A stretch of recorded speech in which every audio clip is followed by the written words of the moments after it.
YouTube, what's happening? Man, happy Veterans Day to all the veterans out there. It is Tuesday, November 12th, 2024, and I got the video everybody been waiting on. Everybody been waiting. In the comments, they done asked for it. Snapchat, they done DM me. Instagram, they done DM me. Facebook, they done DM me. Text message, they done DM me. Bro, we need the low fade tutorial with the curly hair on top. So here it go. I got it for y'all. I got it for y'all right now. Got the perfect client, the perfect everything, man. So we finna get right into it. So as y'all can see, I already started. You know what I'm saying? So I'm my beginner barbers out there. If you're new to my channel, like, comment, subscribe. My channel is for beginner barbers, for moms, dads who cut their kids' hair at home because they can't afford to go to the barber shop. Anybody trying to get better at being a barber, my channel is where you want to be. So if there's a video that you don't see, or if it's a taper fade, you want to learn how to do designs, crispy edge up, you want to learn how to do a beard, whatever you want to learn, drop it in the comment section, and I got you. I'll make a video just for you. So back into it. So what we got here is we got a low fade. We're gonna do skin on the sides, and we trimming the top because he got the curls on top. So we trimming the top, getting the top nice and curly, getting rid of all that dead hair, split ends, whatever you want to call it. And he gonna leave the bangs in the front. I don't know why. Bangs is for girls, bro. Like, oh my gosh. I can't stand when they like, yeah, I just want to leave the bangs. I'm like, bro, bangs is for girls. But anyways, he wanted to keep the bangs, so we keeping the bangs. And man, every other second, he was like, can we do this? And then can we do this? And then I'm like, bro, just let me cut your shit, bro. Like, you said you want a low fade, you want the frizz on top. There's no need to say nothing else. Like, you keep switching stuff up. Like, the last thing you want to do is frustrate the barber. Like, you want a low fade, curls on top, enough said. Be still, let me cut your hair. So, as you can see, I'm going in with the shear work already. Getting that set. You know, I got the ball line set. And once you make the ball line, go ahead and get the top to the desired length so you can blend it into the top. There's no point of making the ball line, doing all that blending, and then you end up having to cut the top down so low that it creates another line, and you got to do the fade, touch the fade up. Like, don't create extra work where extra work does not need to be at. So always do the top, get the top down to where it's supposed to be, then fade it. That way you ain't got to go back into the fade after you cut the top down. I see barbers do that all the time. You just create more work for yourself. Like, stop doing that. So right now I'm just getting the ball line nice and crispy, nice and straight. Now normally I start my fades with a 1.5, but due to the fact I have people watching my channel and watching what I'm doing, I go ahead and I've been starting with a 3 just to give more room so you can actually see what I'm doing. Because when I start the fade with the 1.5, I don't go up as high as I would go starting with a 3. You know, starting with a 3, I'm knocking that whole side down to a 3, then blending that 3 down into the ball instead of just making a line with the 1.5 and then blending the bulk into the 1.5. Yeah, it's an extra step, but you know, it's for y'all. So yeah, I'm going in with the 3 and everything knocked down with the 3. Now I'm using clipper over comb technique, and this is normally I have a 2 guard technique, which is when I use the 1.5 guard, and then when I use the 0 guard or the 1/16. But like I said, due to the fact that I'm using a 3 guard, it's actually a 3 guard technique because I'm using the 3 guard, the 1.5 guard, and the 0 guard. So right now I'm doing clipper over comb, blending the bulk into that 3, and making sure that everything is blended, everything is where it's supposed to, everything's smooth, no lines, no uneven bulk, no unproportional bulk. None of that. That's what I'm doing right now. And it's coming together.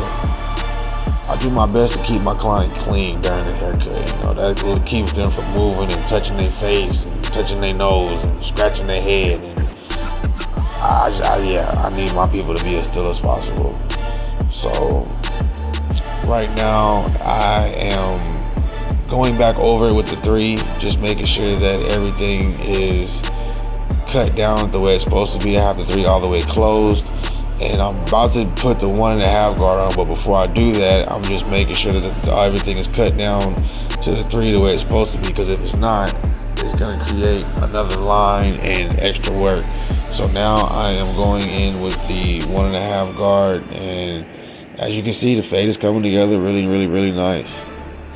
He had a really good grade of hair, and the fade came together really nice. So I got the 1.5 guard on, and I'm just knocking down that line slowly but surely. You know, lean with it, rock with it. It's a rocking motion.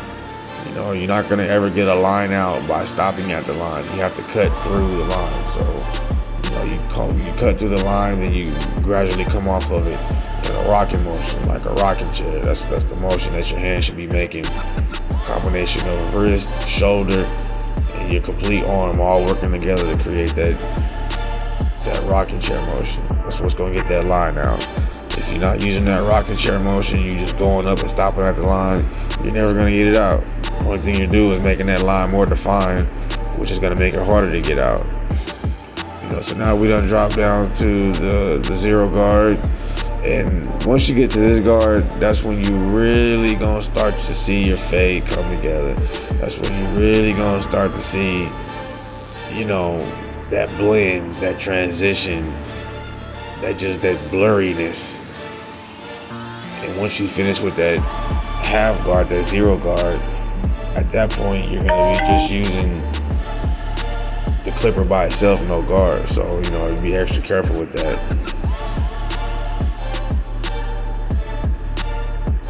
So now, as you can see, I've got through the 0 guard. Now I got the clippers just by themselves, and this is when I really take my time. You know, most of my fades I start halfway open, but when I get down to this point, I had that clippers all the way open. That way I can get the most out of them and get that line all the way up out of there. And this is the final step of the fade.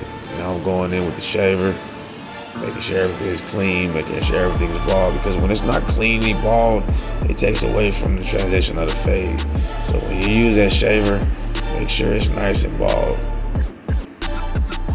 Now I'm just doing a little detail work, putting a little final touches on the haircut. This came out really nice. I love how this haircut came out. Detail work is very important.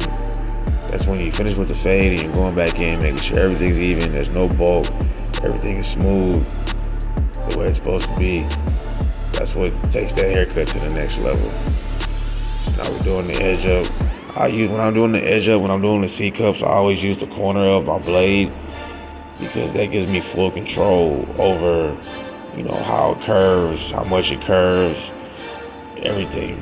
And sometimes if you're using the whole blade, if you're looking at the right part of the blade and not looking at the left part, you know, you could possibly cut where you don't want to cut, and that's gonna mess up your edge up. Now we're still doing more detail work, you know, tapping that line, making sure that fade is nice and precise.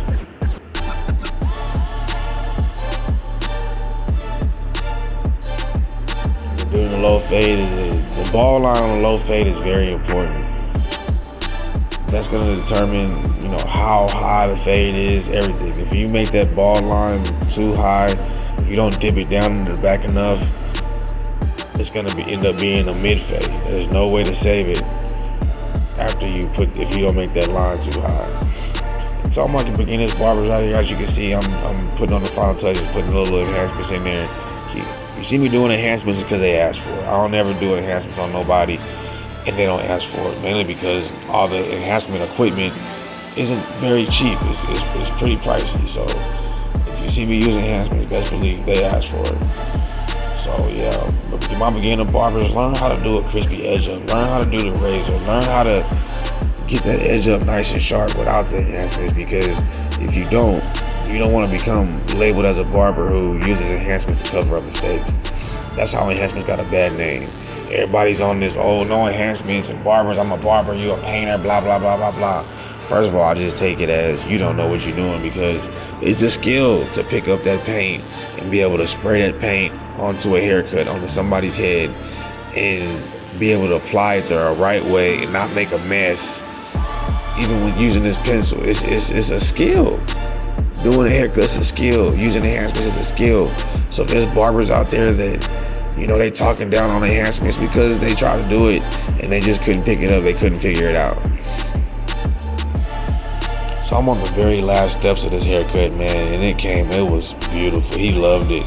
Like, he was nervous when he came in at first, but once I finished and showed him the mirror, he loved it. And that's what I fell in love with. That's how I became great at being a barber, is because I fell in love with the reaction I get when I give people the mirror, and I know I've exceeded your expectations. And it's a really good feeling.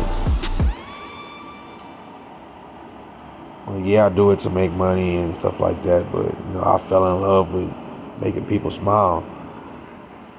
So now I'm applying the styling powder. Man, this styling powder. If y'all not on the styling powder wave, I suggest y'all get on it. That is the best product. It's not messy. When you're dealing with gel, it gets messy. But here we go, YouTube. This is the final product. This is the low fade with the curls on top. I apply some styling powder. Now I'll put some oil sheen in there. That powder mixed with that oil sheen, it just gives it that shine and that full look. The powder holds it. The oil sheen gives it that shine, and it just makes the cut just stand out.